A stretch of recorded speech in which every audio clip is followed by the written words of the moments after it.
What's up, Taiwan? I'm Ethan Liu with 10 minutes of news from here in Taiwan and around the world. President Tsai Ing-wen said on Friday that recently announced the year-long mandatory military service would not be a waste of time for young men. On a visit to troops on the outlying islands of Penghu, she also said Taiwan needed to prepare for war in order to avoid it. Rick Lauer reports.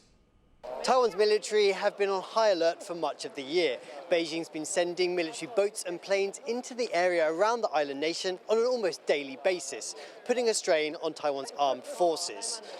In the face of this increasing aggression from China, which claims Taiwan as its own, the country's President Tsai Ing-wen has been steadfast that Taiwan can and will defend its freedom.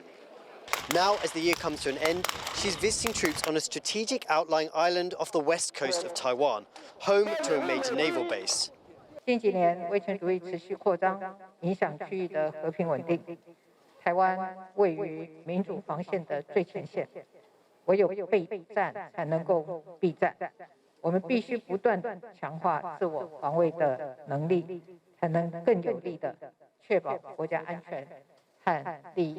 In just the last year, the president has stepped up Taiwan's defences, overseeing a record amount of military spending and extending the length of conscription to 1 year.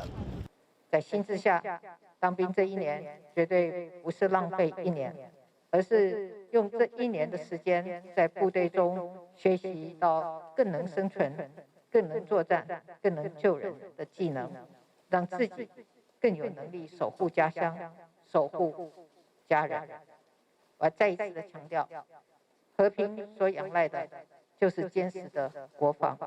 Beijing has shown no sign that it plans to ease up its pressure on Taiwan, and its military personnel, like the soldiers garrisoned here on a small island just over 100 kilometers from the Chinese coast, that will continue to be the front line against that military aggression.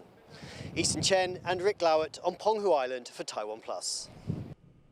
Taiwan will no longer make its pig farmers vaccinate their livestock against classical swine fever. Jeremy Olivier reports. Happier than a pig in mud.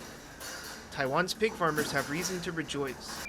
After months with no cases of classical swine fever in the country, the government says they no longer need to vaccinate their livestock against the disease. The Agricultural Ministry says this will mean big gains for the industry.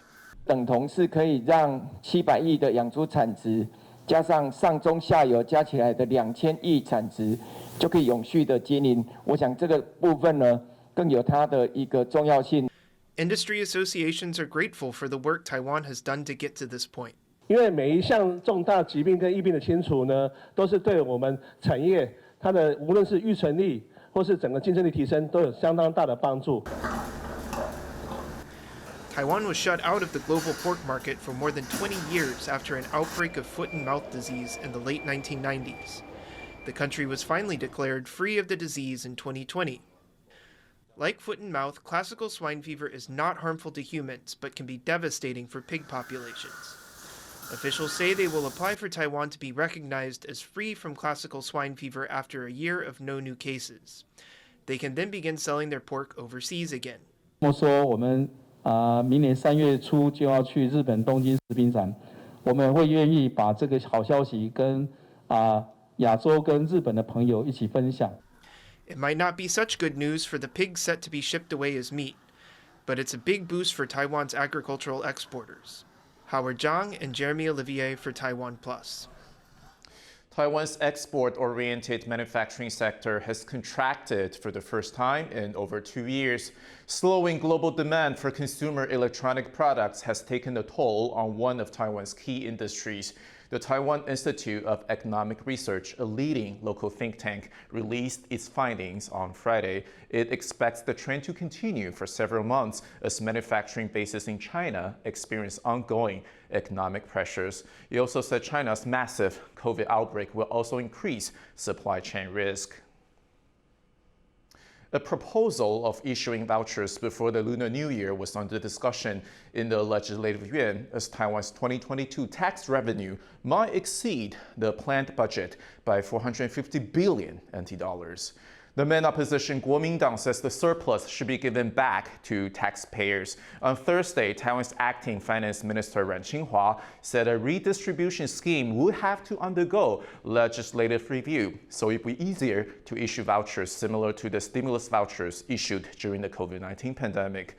Ran added that it actually fell into a deficit when special budgets were taken into consideration, and redistributing the surplus should be carefully deliberated. 从107年到去年为止我们实际上还债的5227亿，这个是实质还债。以前还债通常都举新债还旧债。 Taiwan's tallest skyscraper, Taipei 101, headlines the country's New Year's Eve celebrations every year. At the crack of midnight on January 1st, the building puts on the lights and fireworks show that can be seen for miles. As we ring in 2023, let's get a preview of what you can expect from the annual spectacle.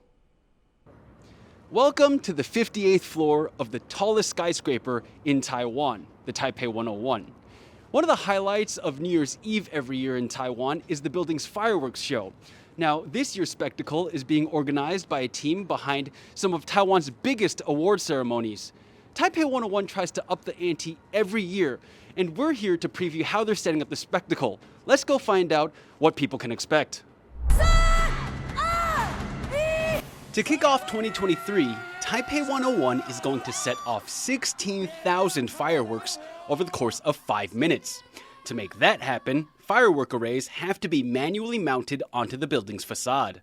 The pyrotechnics will come in all shapes and sizes, like a smiley face, which will be launched from this steel apparatus. And these will be no ordinary fireworks either. 那今年的烟火比较特别，是我们特别由从欧洲进了比较低烟的烟火，比较少烟的，所以希望这个烟也会呈现出来，会比以往少一些。But pyrotechnics aren't the only part of this year's show. There's also going to be lights and lasers, lots of them. In years past, a main display was hung up on only the north side of the tower. But this year, spectators on all sides of the building will be able to enjoy the spectacle. 我们的灯网还是维持在北面为主，但是为了让其他面都看得到，我们在其他的大楼上面有装了雷射，投射到大楼上。 Organizers expect this year's show to attract over 1 million people to areas around the building. But with the new low-smoke fireworks and the 360-degree light show display, well, Taipei 101 is sure to dazzle spectators near and far in the first minutes of 2023.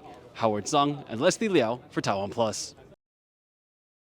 Meanwhile, Taipei's Metro Authority is preparing for New Year's Eve celebrations this weekend. Jeremy Olivier reports on what they're doing to make sure that people go out to celebrate, also making home safe and sound. Counting down to the end of 2022, Taipei's New Year's Eve celebrations usually see hundreds of thousands of revelers gather in the city's Xini district. There, they'll be able to watch the ever more spectacular fireworks display at Taipei 101. But this year, the city's leaders are on high alert. This comes after a crowd crush in South Korea during Halloween celebrations killed nearly 160 people and injured around 200 others. The company that runs Taipei's subways says it's getting ready to accommodate an expected 2 million or more commuters throughout the New Year's holiday weekend. 事实上是42小时的不收班营运哦。那我们在这些重点的车站，我们今年就是加派了440名左右的一个人力，系统内会有2800名的工作人员提供服务。 To help make sure everyone gets home safely, the Metro will create 1 to 5 meter wide buffer zones around the entrances to nearby stations. Staff will try to keep those who are waiting entertained by telling jokes and riddles. And they'll use handheld LED signs to help people see route markings. Metro police are also undergoing crowd control training. They're learning how to quickly assist injured patrons and carry out command and control operations. As 2023 approaches, officials are reminding people to be patient and not push, especially when the crowds get thick. Most importantly, they hope everyone can both have fun and get home safely. Alex Chen and Jeremy Olivier for TaiwanPlus. Thank you for watching today's What's Up Taiwan. I'm Ethan Liu. Take care and Happy New Year.